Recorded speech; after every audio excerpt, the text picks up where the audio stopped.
Hi, this is Suzette, the Marriage Warrior, and I want to talk about praying together and why it matters when you pray as a couple.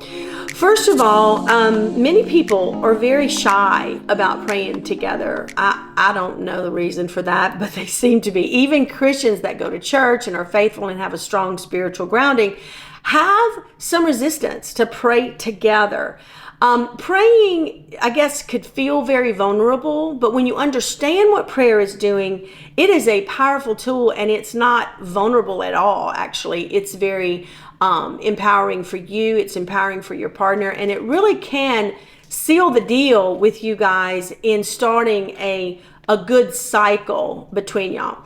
So first of all, let's talk about what prayer does. Prayer is an energy, okay? And when you're talking about feeling a strife inside of the relationship, you're feeling an energy.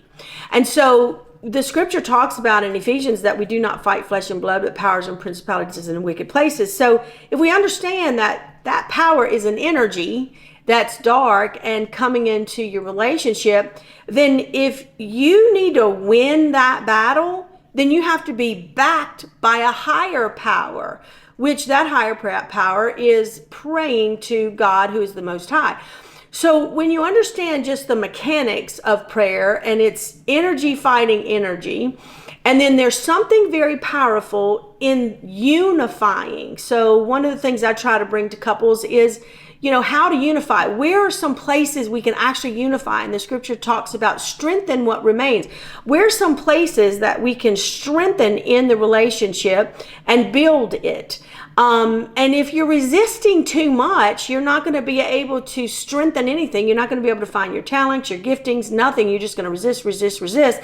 So trying to get into a place of growth and vulnerability, and where can I look at me? And if you are willing to do that in your own private time with prayer, and then willing to join with your partner, what's going to happen is you're going to actually be vulnerable.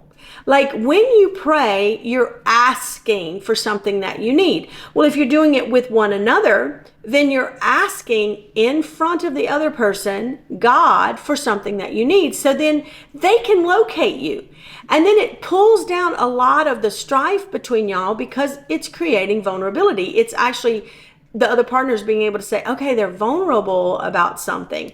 The other thing is, it's not only creating the unity in the energy power to fight the energy that's coming in, but the vulnerability is there because you're locating your partner on where they are, but they also are able to pray for one another. So when I'm mad with you, but then all of a sudden we join in prayer, and I'm requesting in front of you, and I'm also joining in a unity with you, but I'm also praying for you, then it pulls down walls.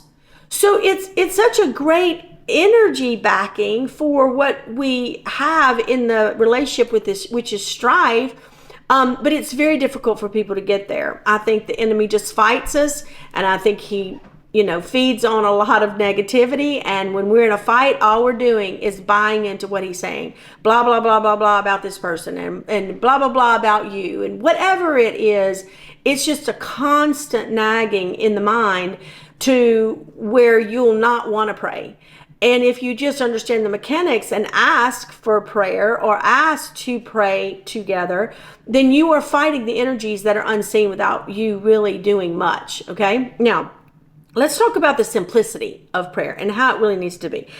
None of us need to be pastors or, some high spiritual ranking to pray with our partner. What we need to do is just be willing. And so I tell couples, listen, just set aside some time together where you just say, let's pray. And what you're doing is you're joining with God in a conversation. Look at it that way. And you can actually allow each other to say whatever they have on their heart at the moment they're having it. For instance, it doesn't have to be the leader is going to pray the entire prayer, because then we don't get the recipient, the other person that didn't pray, we don't get to locate them. We don't get to hear what's on their heart. We don't get to join with them because only one person's praying. So if you just join hands, I like the act of just joining hands, say before you go to bed or in the morning or whatever.